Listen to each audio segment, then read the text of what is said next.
All right, welcome to another episode of Pacific Rims. I'm Rick Bucher. That is Greg Stolt. Our special guest today is Coach Tim Lewis. Before I get to all of Tim's accomplishments and resume, I want to introduce our sponsor, the New Air Club, a brand new door-to-door private jet service. What sets New Air apart is that it does more than arrange your private jet and crew. They will handle ground transportation, hotel, catering requests, you name it. And because they bundle their service, you can be sure the trip will cost exponentially less. Not everyone can afford private jet travel. We understand that. But for those who can, make sure that you're getting as much luxury for every dollar as you deserve. Check out their website at newairclub.com to see exactly how luxurious travel can be. All right, Mr. Lewis has coached both England and Great Britain's national team programs. He's former assistant coach with the Minnesota Timberwolves. He's former head coach of several national teams, including Thailand and Qatar. He has spent time coaching several G League teams as well. And we last saw him on the sidelines directing the NEOS Sunflower in Japan's Women Pro League to both the coveted Empress Cup title and the United Cup title in an 11-1 regular season finish. And what impresses me the most, if I'm not mistaken, Tim, you are also a graduate of the University of New Hampshire. Do I have that right? You are correct. And how does someone from Great Britain wind up at playing for the Wildcats with the fantastic school colors of, Greg, you'll appreciate this, Wildcat blue and fresh snow. Those are the Absolutely. official colors of That's right. UNA. That's right. Well, first, thanks for having me on.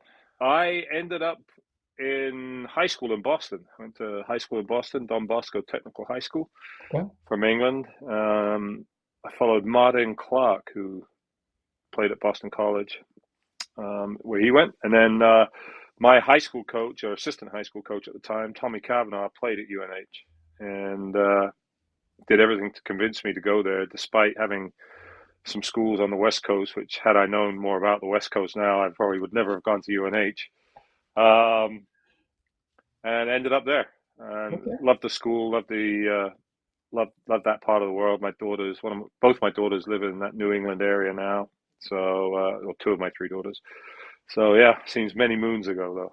Following up from college, take us through the transition from college to playing to becoming a coach in that process for yourself. Fell in love with basketball at an early age in England. I'd played a lot of rugby, a lot of cricket, and basketball sort of just took me on the path I wanted to be, and fell in love with it. And then my parents were both in education. My dad was military, then went back to education. My mom was education, so came from a sort of a teaching background. And when playing was starting to come to an end, I wanted to remain in basketball, and obviously the only way was coaching. So I started doing some of that while I was playing, and then ultimately became a teacher. And when I was teaching, was coaching the basketball teams at schools, and started to be involved with clubs in England. And then I got into regional teams, and then the national teams, and then from there got involved with the Olympic team. And then in about 2012, decided that I had enough of teaching and doing it, and wanted to take the steps to be full time. Sorry, not 2012, 2007, full time basketball, and just took the step. I went and worked in Spain, and then just found different situations through my career. What? How does one in Great Britain become or is introduced to basketball and then become as proficient as you were? Simply because I don't think of Great Britain Yeah, as being a natural basketball country. yeah, for sure. I The secondary school I went to in England had a history teacher, a guy called Ian Coulson. And I can remember more or less the first week I was there, I was the tallest kid in my year group by a long way. And he's like, you should play basketball. And that's where it started. I sort of, Oh, I was a rather large, gangly, sort of 13-year-old, 12-year-old, or whatever it was at the time. And just fell in love with it from there. So oh, I sort of really owe it to him. And then the local team I played for was a team called the Folkestone Saints. And there was a group of players that had played there, Mark Harding, Nimi Sandu, Mick Fisher, that I went down and just started playing with, and that was it. They embraced sort of taking me in, and it just went from there to where it got to now. So yeah, it's everybody always associates you with football, not basketball, and every time you go somewhere, everybody's like, they play basketball in England. So it's even now you still get the same sort of response and comments. So With that in mind, I have to ask you, what do you make of the NBA Europe's thought about putting teams in Manchester and London? With that in mind, the whole idea of it is a great idea. I think they've got a great product in Europe already, obviously with the EuroLeague. Tying the NBA into that, I think, advances it even further. England's an interesting one because they can't quite get it right on the ground level. They've had all sorts of problems with the league. The league dissolved, the federation's dissolved. And yet we're talking about putting an NBA setup into these two cities. They've been talking about it for a long time. I think it would be great for Great Britain for Great Britain basketball in terms of sort of the awareness and people going to watch it. And Manchester has a great venue, London has a great venue, and they've always filled it with the events that the NBA have run. I worry about the disparity between the two levels and everything else that's going on beneath it. It's going to be really interesting to see where that gets to. To have one team there, I think I could understand. To have actually two teams that are sort of maybe just a little too much, I don't know if that'll just water it down too much. And with the way that now England's no longer in the EU, travel's a little bit more difficult. People need visas sometimes to get in. And in the past, the O2 was full. They just get on the Eurotunnel, come over, go to the games, and they can get back the same day almost. yeah. So there's a few logistical things that I think may make it more difficult. But the idea of having sort of an NBA franchise linked sort of organization would be exciting for sure. I recall pre-London Olympics, there's a big push in Great Britain for basketball development, pro leagues, pathways. How do you feel about pathways for players and coaches now from Great Britain to play professionally or coach professionally there domestically or else or throughout the world? Yeah, I think on the playing side, the opportunities, London specifically, but England has a dearth of talent. Like it's like going to London is like going to New York City. And opportunities have opened for players to move around the world. We've had a number of players that have been in and out of the NBA. We've got a number of players that are playing in the EuroLeague and other high-level leagues in Europe. And I think those opportunities have definitely grown. Coaching is much more difficult. They don't really invest in coaching. They don't really identify the coaches and have a pathway for them to advance. A number of people have tried it and have returned. A lot of coaches in England come from a teaching background, as I do. And it's safer for them to stay in teaching and take a salary home each month than take the risk of, like I did, all right, I'm going to leave teaching. I'm going to go to Spain. I'm going to make 800 euros a month, which is not a lot of money, but this is what I want to do. And I think you've got to back yourself. And that's what I did for the last 20 years. And a lot of people aren't prepared to do that. So the combination of not being prepared to do that yourself and the federation not having a pathway to help you makes it very difficult. And coaching, it feels like coaching's never really been valued and they've never really taken the next step to try and move that forward. What makes a job appealing to you when you're looking at opportunities? What makes you say, I'd really like to do that?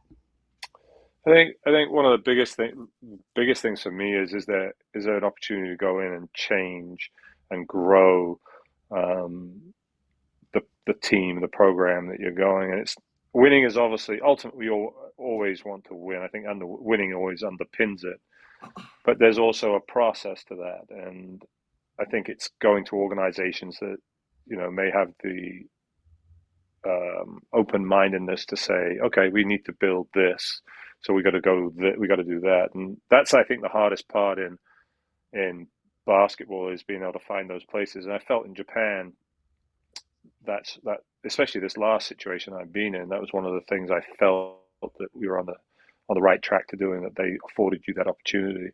And there's, it's different. I've had the luxury of coaching national teams, and had great experiences in Asia with Qatar. I was involved with the Philippines national team for a little bit, and then obviously Thailand. And those environments are slightly different to the club teams. You go in, you generally don't have the players as long. There's less opportunity to necessarily develop, depending on how they really want to allow you to have access to the players. And I think just overall, like a good organization, like good people, and in an environment where basketball seems to be important. As a player, there was a pretty steep learning curve traveling from G League to Belgium to Japan. How was that process? Club team, national team, Europe, Asia, Middle East. How did that process go, and what did you have to do to kind of figure out how to work with players and administrative staff and management and so forth? I've got a pretty varied spectrum of what I've done and where I've been, and I think obviously the cream of the cream is working in the NBA. Everything's on the table. You don't need for anything. The G League is probably one of the second or third best league in the world in terms of the players that come through that. And then when you get to moving around overseas, one of the biggest things is, I coached in Germany. English wasn't really a problem, but outside of that is having a translator that really understands basketball and obviously the culture, and can speak English and the native language really well, to be able to help you be successful. Without having a good translator, it can be really difficult. And I've been lucky. I've been really lucky to have good translators in majority of the places that I've been. And where I haven't had, it's been really difficult. And I think that's the biggest difference marker for me about being international in non-speaking English countries compared to the other countries that I've coached in. How did your time with the Timberwolves and in the NBA shape your coaching going forward? I think, I obviously have been around Chris for a long time, Chris Finch for a long time, and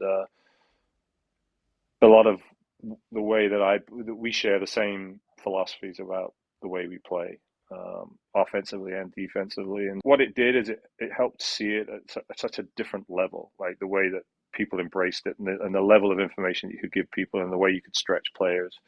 Definitely, you see it on TV, but when you're in the trenches and you see it on a day-to-day basis, and you're working with those athletes, it really makes you understand, or makes you realize, like, what players are capable of. Obviously, at different levels, you have to temper that. I think the whole journey has really helped me, from being, in education to coaching younger players. And I have a very open-minded approach to basketball. I ask a lot of questions. I want the players to be interactive. I don't want to be didactic in everything I talk about and do. And I've tried to maintain, and I feel like I was ahead of the eight ball a little bit coming out of England. Like, we was always wanting to play fast. The way that we see the teams playing now, really embrace that. And so I think what it's done is it's helped me just be confident in who I am, what I believe in, the philosophy I have. And if you can deal and manage with NBA level players, then I think you can deal with anybody in the world.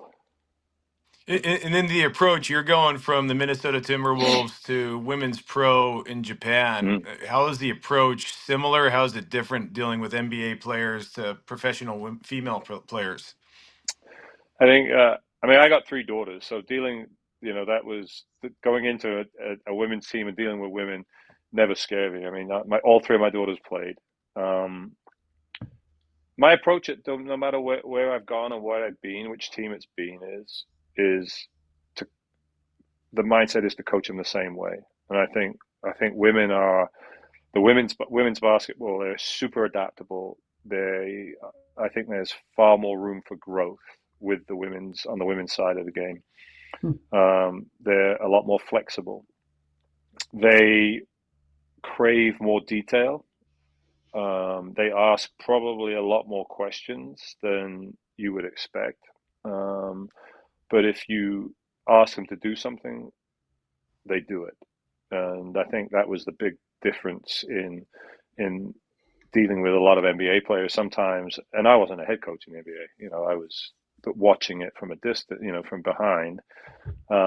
Sometimes that's the battles that you face, is that they don't necessarily respond to what you want them to do, because of the type of players. So coach them the same way as I've coached men's teams. You coach them hard, coach them fair, expect high things from them, and they respond.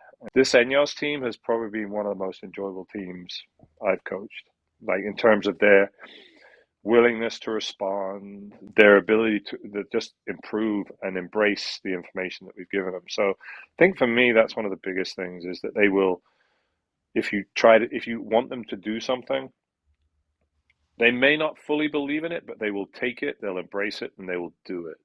On the men's side, sometimes you don't necessarily have that same result. So I think it's been really eye-opening and rewarding, coaching the girls team. One of the things that I've learned through doing this show with Greg is how the culture you're working in can often have a big influence on how your coaching is received or your coaching style.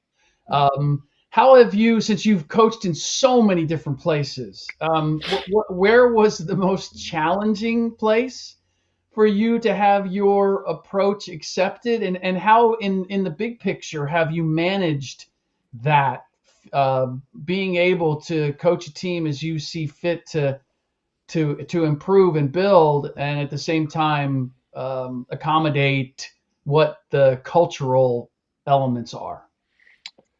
I think there's two sides to that one. I think Thailand was particularly hard for two reasons. One, the translation side, which we touched on earlier, was not the best, and so there was sometimes communication was tough. And secondly, there was a lot of sort of political agendas rather than basketball agendas that sort of shaped everything. So you were having to navigate those things. And in what way? Like I'm just trying to kind of figure out what the political influence or how yeah. So at the time, there were two high tech mono were the two big clubs, and it was really about these players will play if mono was in control, and high tech were trying to get somebody else in position, and so therefore these players had to play. And sometimes you never felt like you were given the opportunity to put out the best team because of that. So there were those agendas going on in the background, and then ultimately that's ultimately why I moved out of Thailand, was because somebody else came into power and they wanted something else other than, even though what we were doing had been successful. So I would say that was one challenging thing. And I think the second one is Japan. Japan has a very rigid view of the way the game is played, and they have a very firm belief that they are, what's the word I would say, is just almost as though they created the game at times. Like it's hard to tell them, actually, this is the way that the direction we need to move in. And one of the briefs I had coming to Enyos was, we want to change the culture. We want to change the way that we play the game. And the players really embraced it. Really embraced it. I think management has struggled a little bit with that, because it means accountability, for one. You can't do things the same way. It's about allowing a coach to have an input in decision making on staffing or players, and I think in Japan you've got to be fairly strong-minded or willed to be able to get through some of those things, because despite wanting change, there is this underpinning this is the way we've always done it, and therefore, why should we change it? So that's those two for two different reasons. So I think Japan has definitely been a challenge. I think on the men's side, that's changed drastically. On the women's side, I think, and I've had the experience of coaching both. I coached men's team in Japan my first time in 13-14. I came back and I've done 3 years here now at ENEOS. On the women's, possibly worse because they've got 5 teams that have perennially been the top 5 teams.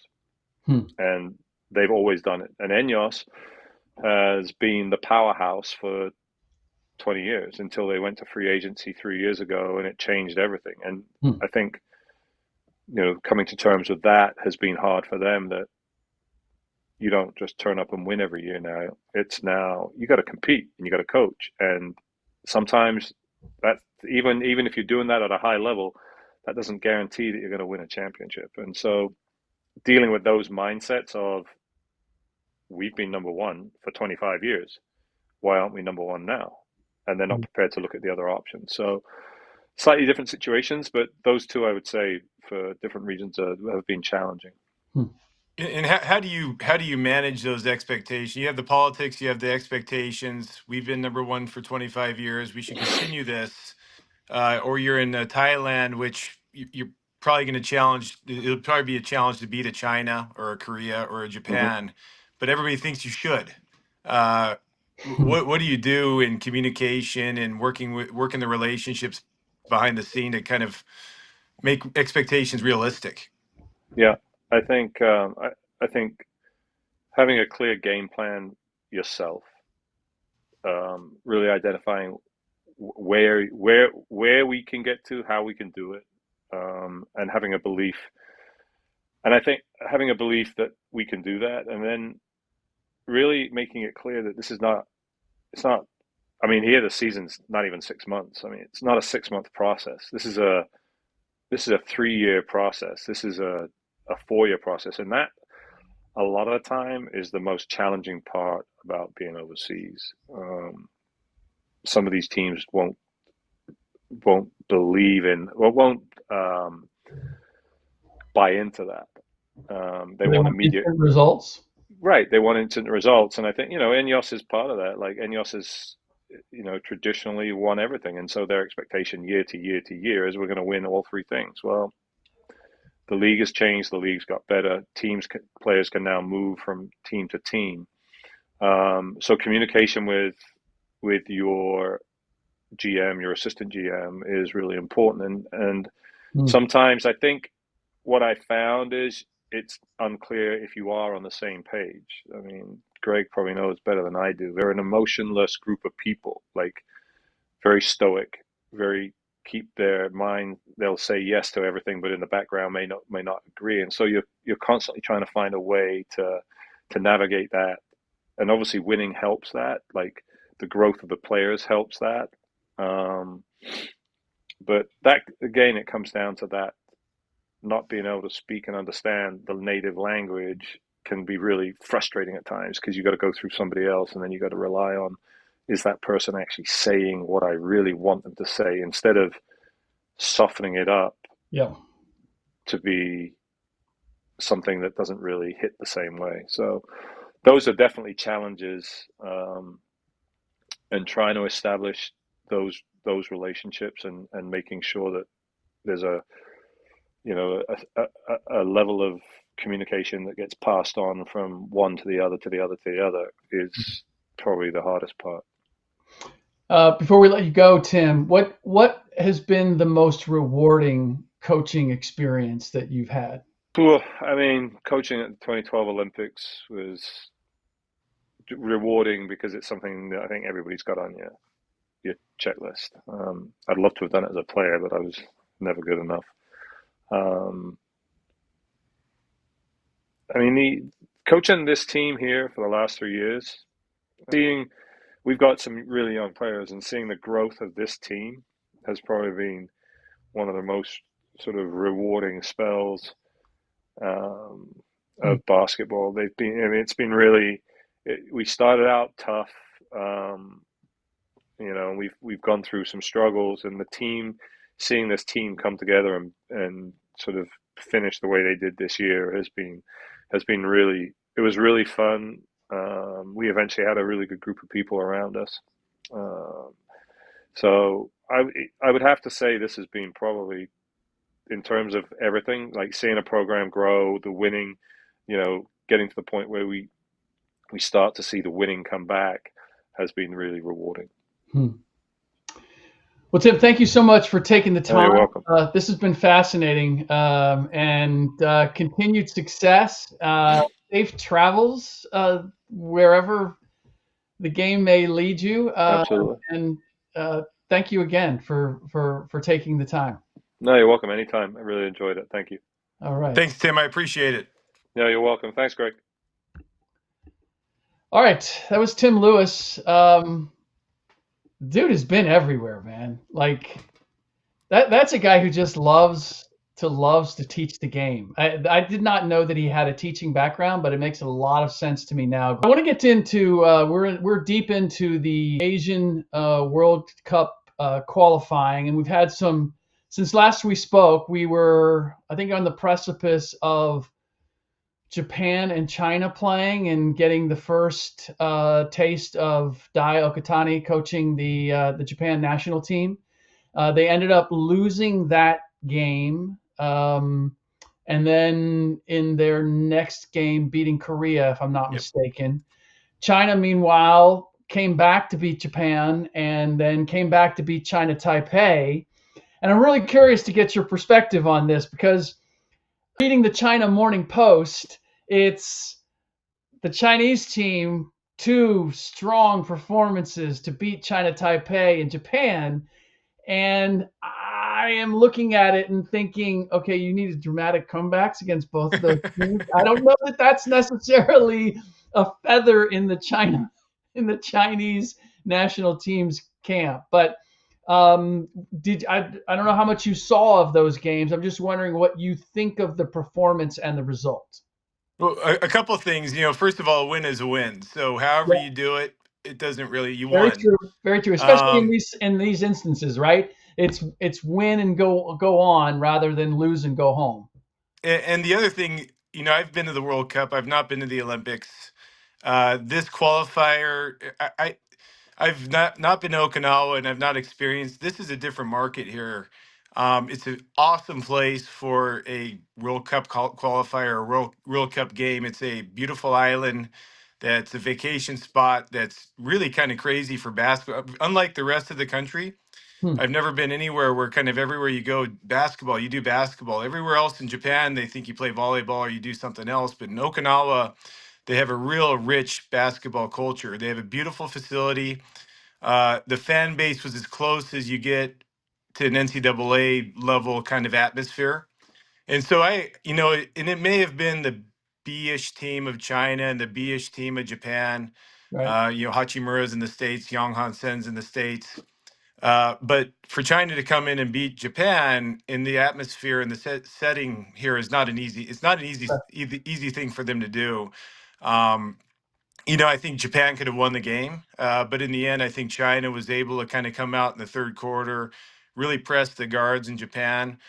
Japan had some turnovers. They really just couldn't get the ball in the. They couldn't get to a point where they could be aggressive on offense and get open looks. And in the end, they fell and lost a very close game. But it was a really, in my opinion, the games here in Okinawa were fantastic. A Hmm. great crowd, a great atmosphere for basketball.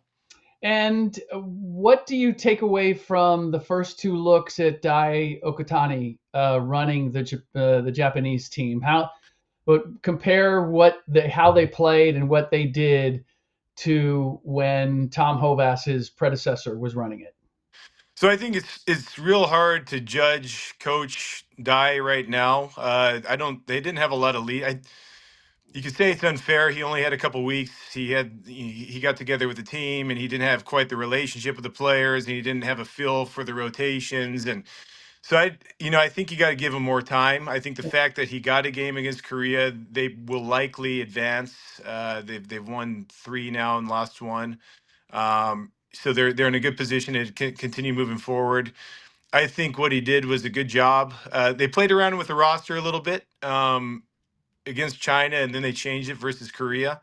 But I think all in all, the fact that they got a win and they could move forward is a very positive step for his very immediate start. He's been a B League coach, and a B League coach I think is quite different than a national team coach. Your relationship with players, your time to prep, all those things are quite different. So I think the fact that he came out with a win and really could have beat China is a very good look for him to start off. And with Korea, I'm just curious with because I think we've talked about Hyun Young Lee playing in the Japanese league. I think as of right now is their best player. I think they have another young player who's showing some potential to potentially play someplace outside of Korea. But Korea, let's say that they don't qualify for the World Cup, which is what it looks like at this point, right? They're a little bit on the back foot. Um, what does that do for the possibility of Lee playing or having an opportunity to play in the NBA, considering he's 25 years old, he has military service. Obviously, I think do they have to qualify for if they qualified for the World Cup, he would be exempt from that, or what's the measure that or the bar that he has to meet in order to maybe get an exemption from military service, which would potentially open the door? I'm not sure if it's Olympic qualification. It should be some specific Asian tournaments that they have to win, which Okay. obviously, if you qualify for the Olympics, you've won an Asian tournament. But I think there's multiple tournaments, not just one. 28 is the year that he'd have to be in the military by 28. Obviously, there's a window there. He's 25. He's got a 3-year window. I don't think it's going to scare NBA teams off the way he plays. Watching him yesterday, Japan had a game plan. They put Baba, who had played in the G League, Udai Baba, who played in the G League for a bit, and they really kept him on there. And he wasn't helping off. He was, you give Lee a little bit of space, he could get a shot off, and they knew that. And it was kind of a 4-on-4 game with these two kind of playing 1-on-1 in the corner. But Hmm. watching him without the ball was kind of, for me, was very interesting because the way he moved, the way he cut, the way he set up screens or receive screens. And all he needs is a little crack of space, and he can get a shot off, and he'll normally hit that shot. Yesterday, I think they were one man down. They've had an injury, a big. Obviously, in Korea, bigs aren't a commodity, maybe like China. So every player matters in the post. But they could have won that game. But I think in the end, I think Japan is a little bit deeper. Hawkinson playing for Japan really added value. But for Lee, I mean, he is a big time player, and watching him out there, if he's in the right situation, the right setup in the NBA, I think there would be an opportunity for him. Who do you credit for the fact that he moves as well as he apparently does off the ball? Because that is to me, that's always a special skill and art that a lot of great players simply don't have, because they usually have the ball in their hands. So their ability to move without it is never developed to the level that it would be in this case if he's going to go to the NBA, because he's probably not going to have the ball in his hands the majority of the time. And certainly to that point, I coach kids in Shanghai, and I would tell kids I coach, watch him. You could watch Curry and you could watch all these guys in the NBA, but watch Lee and how he moves and how he cuts and how he changes pace and so forth. I would credit, and this goes back to my opinion. He grew up in Korea, but he went to the NBA Academy in Australia for a couple of years. He played at Davidson, which is a big time program. Played in the G League. He's had a chance to play in multiple locations at a very high level with great coaching, Yeah. and probably realized over time, for me to be competitive, he has this skill set of shooting, but he just can't stand in the corner to get a shot. He has to be able to move and learn how to read and react. But over that period of time, that education he's had with those coaches has made him the player he is today.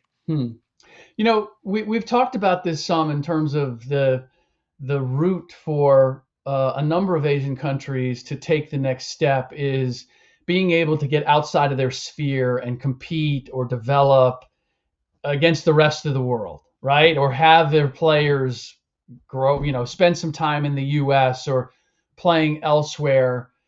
What what do you think has to happen, or do you think it's happening, where there's a vision of the value of that, and we're going to see increasingly more players, Asian players, going elsewhere to develop, still come back and play for the national team, but not necessarily play in the domestic league, but play for the national team? Is there a growing understanding and appreciation for what that could possibly do on a national basis?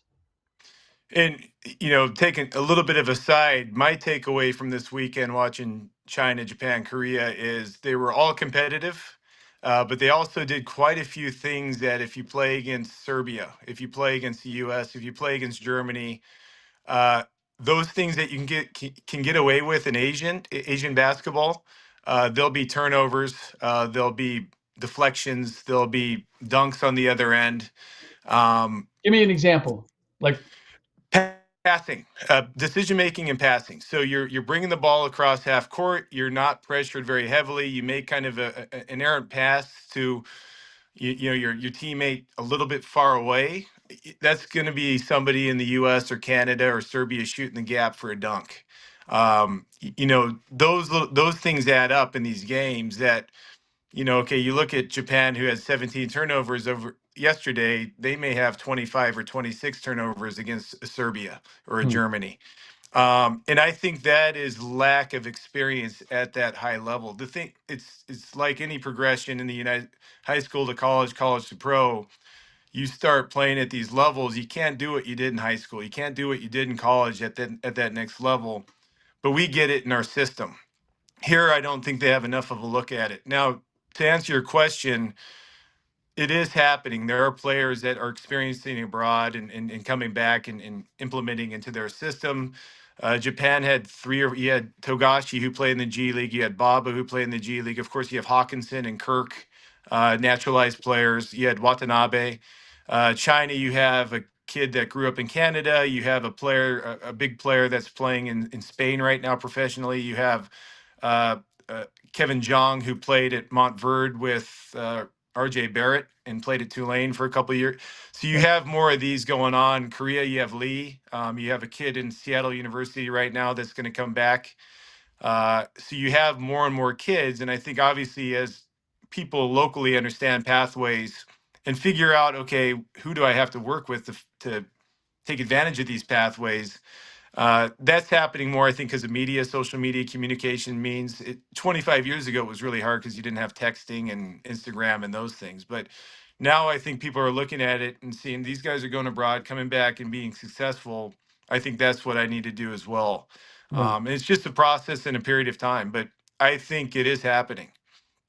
I've always felt for a long time that the Asian market, when it comes to basketball, there's a certain level of passion there in various places, obviously hotbeds, right? But that it was never fully tapped, and in part because it was always isolated. It was just it stayed within itself, and so the prospect of players and talent from there becoming conditioned to how the rest of the world plays. I think the requisite physical ability, or players that have the requisite athleticism, are in those countries. It's a matter of exposing them to the rest of it, so that I think mentally they approach the game in a different way and set their bar a little higher than it otherwise would if they're competing just domestically.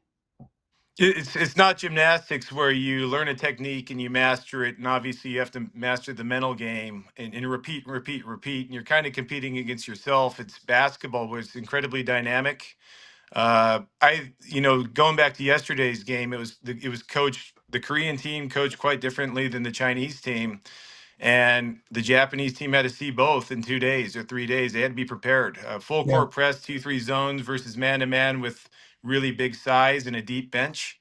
Um, you can't just repeat and practice against cones. You got to get used to it, and you got to go into the trenches and play and get experience that way. That also speaks well for Dai in the fact that they had a chance to win the first game. They did win the second game, and they were looking at such two disparate. I mean, just based on tradition, the way China plays and the way Korea plays is two dramatically different styles. So that does speak well to him. All right, I think that is basically it. Greg, thank you for the reports from the boots on the ground, getting a firsthand report on what's going on in Asian qualifying in Japan. And we will continue next week and do it all again. Have a good week.